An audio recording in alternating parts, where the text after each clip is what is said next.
ಧರ್ಮಸ್ಥಳದ ಗೌರವ ರಕ್ಷಣೆಯಾಗಬೇಕು ಅಂತ ವಾದ ಮಾಡೋದಕ್ಕೆ ನಿಂತಂಥವ್ರಿಗೆ ಈ ಭಾಷೆ ಬಳಸಕ್ಕೆ ತಯಾರಿಲ್ಲ.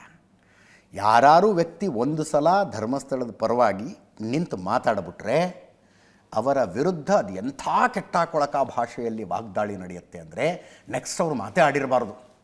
ಸಾವಾಸ ಬೇಡಪ್ಪ, ನನ್ನ ಬಗ್ಗೆ ಹಿಂಗೆ ಮಾತಾಡ್ಬಿಡ್ತಾರೆ ಅಂತ. This is the modus ಆಪರಂಡೈ.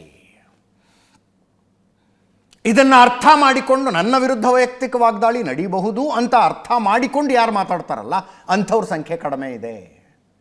ಉಳಿದವರು ನಮಗೆ ಯಾಕೆ ಬೇಕು? ಮಾತೆತ್ತಿದ್ರೆ ಬಂತ ಸೂಟ್ ಕೇಸು ಅಂದ್ಬಿಡೋದು. ನೀವು ಧರ್ಮಸ್ಥಳದ ಪರವಾಗಿ ಯಾರೂ ಮಾತಾಡಿ, ದೇವಸ್ಥಾನದ ಪರವಾಗಿ ಯಾರೂ ಮಾತಾಡಿ, ವೀರೇಂದ್ರ ಹೆಗ್ಗಡೆ ಅವರ ಕುಟುಂಬದ ಪರವಾಗಿ ಯಾರೂ ಮಾತಾಡಿ, ಬಂತ ಸೂಟ್ ಕೇಸು ಅಂದ್ಬಿಡೋದು.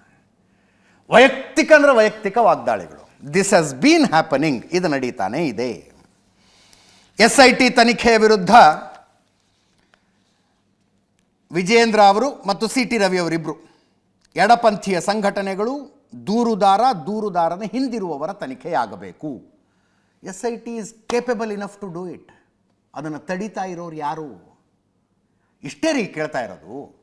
ಆಯ್ತಪ್ಪ, ಧರ್ಮಸ್ಥಳದಲ್ಲಿ ಇವರು ಯಾರ ಮೇಲೆ ಆರೋಪ ಮಾಡ್ತಾ ಇದ್ದಾರೋ ಅವರಿಂದ 100 ಹೆಣ್ಣು ಮಕ್ಕಳ ಅತ್ಯಾಚಾರ, ಕೊಲೆ, ಹೆಣಗಳ ಹೂಳುವಿಕೆ ನಡೆದಿದೆ ಅನ್ನೋದಾದರೆ ಅವರ ವಿರುದ್ಧ ಆ್ಯಕ್ಷನ್ ಆಗಬೇಕು.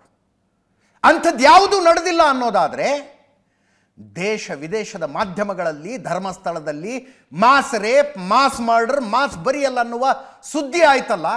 ಇದೆಲ್ಲವೂ ಆಗುವುದಕ್ಕೆ ಕಾರಣಕರ್ತರಾದವರು ಯಾರು? ಅವರ ಹಿಂದೆ ಸಂಘಟನೆಗಳಿದ್ದವ? ಅವರ ಹಿಂದೆ ವ್ಯಕ್ತಿಗಳಿದ್ರ? ಯಾರಿಗಾದರೂ ದುಡ್ಡು ಬಂದಿದೆಯಾ? ಅವರ ಆದಾಯದ ಮೂಲ ಏನು? ಅವರ ಆಸ್ತಿ ಎಷ್ಟಿದೆ? ತನಿಖೆ ಮಾಡಿ ಸಮಾಜದ ಮುಂದೆ ಸತ್ಯ ತೆಗೆದಿಡಬೇಕಲ್ಲ. ಕೇಳ್ತಾ ಇರೋದು ಅದನ್ನು. SIT is capable enough of doing it.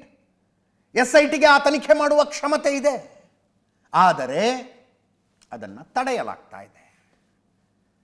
Finally ಅನ್ನಿಸ್ತಾ ಇರೋದು, ಒಂದು ನ್ಯಾಷನಲ್ ಇನ್ವೆಸ್ಟಿಗೇಟಿಂಗ್ ಏಜೆನ್ಸಿ ಬರದ ಹೊರತು ಇದು ಫೈನಲ್ ರಿಸಲ್ಟ್ ಬರೋದಿಲ್ಲ. ಇದರದ್ದು SIT ತನಿಖೆಯ ಭಾಗ 1 ಈಗ ನಡೀತಾ ಇರೋದು. ಕರ್ಕಂಬ ದೂರುದಾರನನ್ನು ಅಗಿಸೋವನು ಹೇಳೋದಲ್ಲೆಲ್ಲ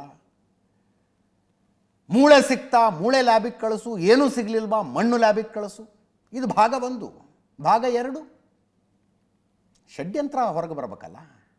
ಆ ತಂಡದವರೇ ಹೇಳಿದ್ದಾರೆ, ಈ ಅನಾಮಿಕ ದೂರುದಾರನ ಹಿಂದೆ ಧರ್ಮಸ್ಥಳ ವಿರೋಧಿ ಗ್ಯಾಂಗ್ ಇದೆಯಾ ಅಂದಾಗ ಈತನ ಹಿಂದೆ ಅಲ್ಲ ಮುಂದೆ ಇದೀವಿ ನಾವು ಅಂತ ಹೇಳಿದವರು ಇದ್ದಾರೆ. ಯಾಕಿದ್ರು ಮುಂದೆ?